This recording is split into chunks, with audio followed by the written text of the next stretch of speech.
L'exemplarité de la reprise allemande est un mythe. Certes, la croissance record au deuxième trimestre de notre voisin est admirable, mais cela n'en fait pas pour autant un modèle à suivre à tout prix.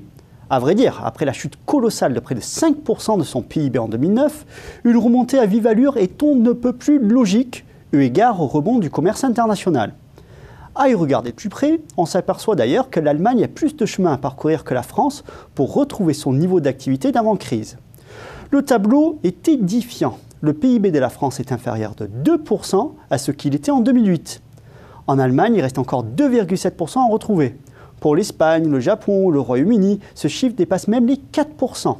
Bref, la crise n'est pas encore terminée et voilà que toutes les grandes économies développées ont amorcé le virage de la rigueur. Le retour de manivelle ne s'est pas fait attendre avec l'annonce par une grande agence de notation que les mesures d'austérité allaient freiner la croissance. On croit rêver. Mais sans doute est-ce là un rappel salutaire. L'économie mondiale est encore fragile et les échos qui nous proviennent d'Asie ou d'Amérique font état d'un nouvel affaiblissement de la croissance au second semestre.